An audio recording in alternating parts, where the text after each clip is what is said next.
Bonsoir, nous recevons ce soir Alioune Tine, directeur d'Amnesty International pour l'Afrique de l'Ouest et du Centre. Bonsoir Alioune Tine. Bonsoir Mamoudou. Merci d'avoir accepté notre invitation. C'est tout notre plaisir. Commençons par les questions domestiques. La fameuse journée du 23 juin qui a vu la naissance de ce qu'on appelle le mouvement du 23 juin. Cela faisait 4 ans hier que le M23 s'était mobilisé contre un projet de loi du président Abdoulaye Wade défait par la suite par le président Macky Sall à la présidentielle de 2012. Au-delà du souvenir, que reste-t-il du M23 aujourd'hui? Je pense qu'il y a quelque chose qui reste, qui est fondamental, que peut-être qu'on pourrait appeler l'esprit du M23. C'est le fait aujourd'hui de rendre inacceptable les manipulations constitutionnelles pour continuer à rester au pouvoir. C'est de rendre inacceptable aujourd'hui le fait d'un troisième mandat. Vous l'avez vu, ce qui s'est passé au Burkina Faso, parce que c'est l'esprit du 23 juin qui est passé par là-bas, ce qui se passe en ce moment au Burundi. Vous avez vu comme la révolte a été forte. Aujourd'hui, pratiquement tout est bloqué dans ce pays, il y a beaucoup de menaces.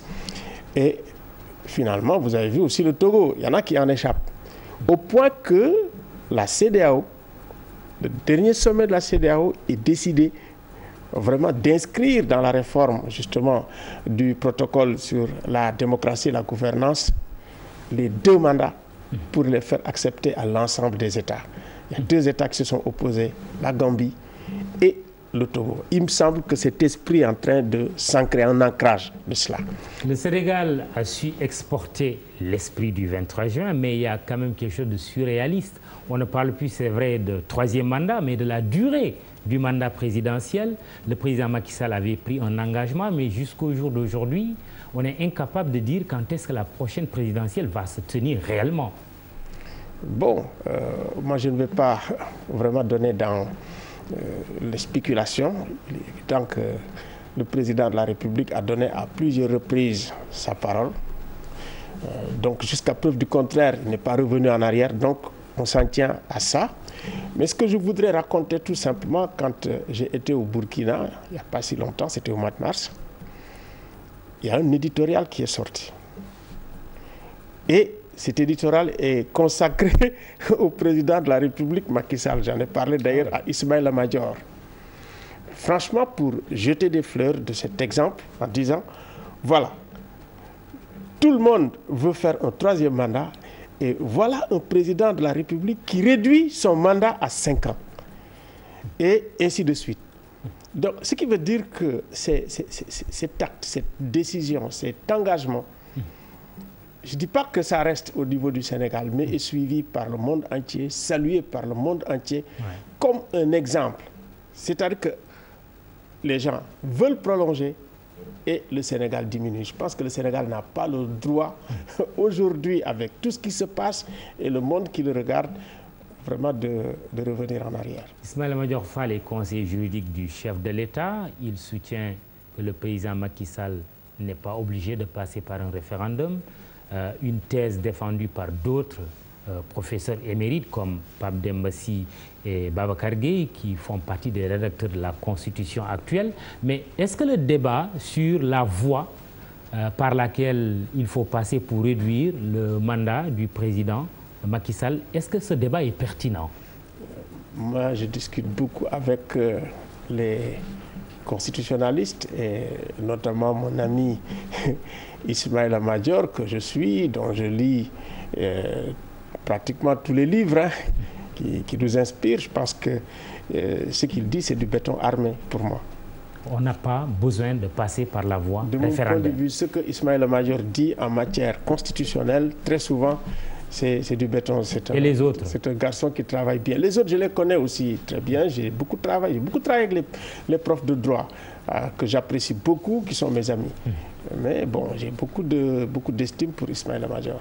Alors, il se trouve justement que certains acteurs de ce mouvement du 23 juin, mais l'autre paradoxe, c'est que ceux qui étaient hier au pouvoir et qui sont aujourd'hui dans l'opposition, regroupés au sein du Front patriotique pour la défense de la République, certains d'entre eux disent que les droits de l'opposition ne sont pas respectés, qu'il y a des prisonniers politiques au Sénégal. Est-ce que vous êtes en phase avec eux?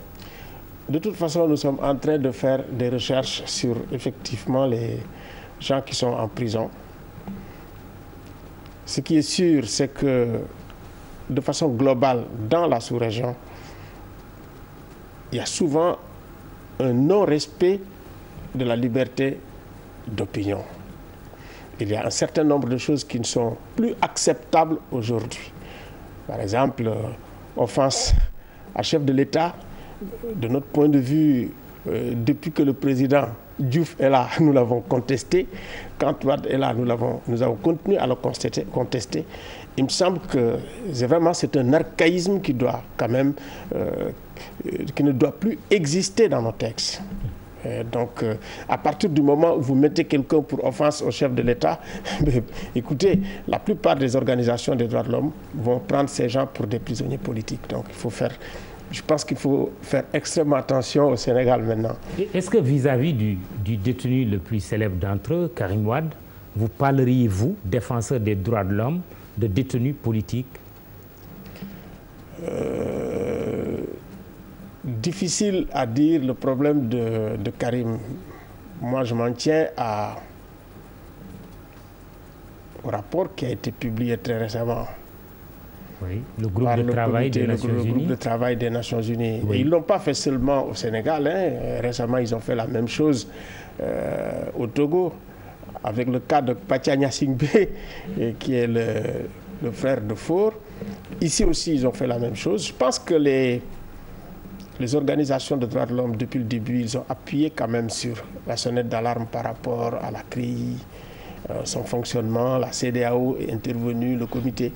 Je pense qu'il faut qu'on ait un dialogue. Le Sénégal est un pays de référence en matière de droits de l'homme. Au moment où je parle encore, je considère que le Sénégal est un pays de référence en matière de droits de l'homme. Un dialogue pour voir comment renforcer et assumer pleinement notre leadership en la matière. Mais est-ce que vous êtes en phase avec le groupe de travail des Nations Unies quand il dit que Karim Wade est victime d'une détention arbitraire et qu'il faut procéder à une réparation du préjudice qu'il aurait subi? Vous savez, ce sont des experts indépendants. Vous êtes en phase avec eux? Totalement. Ce sont des experts indépendants. Il faut libérer Karim Wade? De mon point de vue, s'ils disent effectivement qu'il faut tirer les conséquences, ça veut dire tout simplement qu'il faut le libérer, c'est très clair. Mais il y a quand même une décision de justice, la Cour de répression de l'enrichissement illicite. Et le dossier d'ailleurs n'a pas épuisé toutes les voies de recours puisque M. Karim Wade s'est pourvu en cassation. Oui, mais on a saisi le comité des Nations Unies qui a ses procédures, qui a ses règles, qui les a bien explicitées, bien sûr, dans le texte. Malheureusement, il n'y avait qu'une partie qui était là, l'autre partie, ça veut dire l'État du Sénégal n'a pas pu défendre sa cause. Donc c'est sur la base de cela qu'ils ont pris une décision. Parce que le Sénégal quand même a été en retard par rapport à ça. Donc le Sénégal est un pays qui a des obligations internationales par rapport aux Nations Unies, qui a des représentants qui sont aux Nations Unies. Donc sur cette question, je pense qu'on doit payer beaucoup d'attention par rapport aux mécanismes internationaux et régionaux en matière de droits de l'homme. Comment nous-mêmes, par rapport à ces mécanismes qui sont les nôtres, pour lesquels effectivement nous avons pris des engagements, comment les respecter? Je pense que c'est un problème qu'il faut débattre aujourd'hui au Sénégal parce que c'est récurrent, ça revient. Au-delà du Sénégal, il y a la situation des droits de l'homme sur le continent, notamment les régions dont vous vous occupez, l'Afrique de l'Ouest et le Centre. Il y a un rapport d'Amnesty au titre de 2014. Que dit Amnesty International sur le continent africain? Bon, écoutez, ici, nous avons un problème en Afrique de l'Ouest qui est un problème patent. C'est ce qui se passe au Nigeria avec Boko Haram. Donc, nous avons quand même des violations graves, massives et continues des droits de l'homme. Crimes de guerre, crimes contre l'humanité, et vraiment des massacres, des tortures, des enlèvements, des viols, qui sont le fait des groupes armés. Aujourd'hui, ces groupes armés sont en train quand même de s'installer sur toute la... Voilà, le bassin du lac Tchad, Niger, Tchad, etc. Et il me semble que ça, c'est massif. Des crimes également commis par les militaires nigérians, parce que c'est une menace à laquelle les États n'ont pas été préparés, et très mal préparés, ou ils réagissent mal. Et les militaires font beaucoup. Sinon, nous avons quand même la liberté d'opinion, la liberté d'expression, la liberté de parole. En Gambie, par exemple, nous avons énormément de problèmes. Gambie, les gens ne peuvent pas s'exprimer. Vous savez, vous connaissez la situation des journalistes. En Gambie également, où la peine de mort existe, où il y a des disparitions de personnes. Il y a pratiquement 52 personnes qui sont disparues. On a saisi d'ailleurs certaines institutions. Vous avez également dans certains pays où il est extrêmement difficile de manifester, comme la Guinée. Même chez nous, de temps en temps, je sais qu'on manifeste beaucoup plus facilement maintenant dans les villages. Oui, et l'opposition le dénonce justement. Qu'à Dakar. Dans les villages, tous les jours, nous voyons mais à Dakar, c'est beaucoup plus difficile pour certains. Même nous, Amnesty, on avait demandé à manifester devant l'ambassade du Congo et ça a été compliqué. Très rapidement, l'Afrique centrale. L'Afrique centrale, c'est pareil. Le problème massif, c'est la Centrafrique. Heureusement, il y a un dialogue politique, il y a eu la préparation des élections, et puis il y a effectivement un tribunal pour éviter l'impunité, parce que l'impunité, c'est un cancer également dans la sous-région. On a des problèmes également de liberté d'expression, de manifestation au Gabon. On a un problème de xénophobie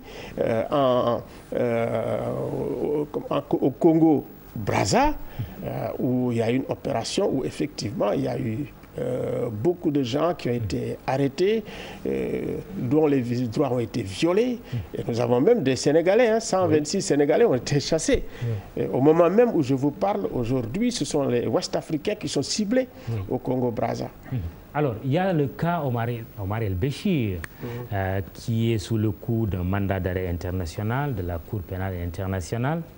Il a failli être arrêté en Afrique du Sud lors du dernier sommet de l'Union africaine. Finalement, il a pu rejoindre son pays. Fallait-il l'arrêter à Johannesburg? En tout cas, ça, ce sont les engagements internationaux de l'Afrique du Sud d'arrêter Omar el-Béchir dès qu'il a mis les pieds en Afrique du Sud. C'est ça qu'il fallait faire. Et c'est ce que, effectivement, la Haute Cour de Gauteng Nord a reproché à l'État son inaction. Parce que l'Afrique du Sud, quand même, est partie à la CPI. Et Amnesty est favorable à l'arrestation d'Omar el-Béchir. Tout à fait. Amnesty a sorti 2 communiqués. Ouais. Le premier, c'est le 13, pour dire dès qu'il entre, il faut effectivement que l'Afrique du Sud l'arrête.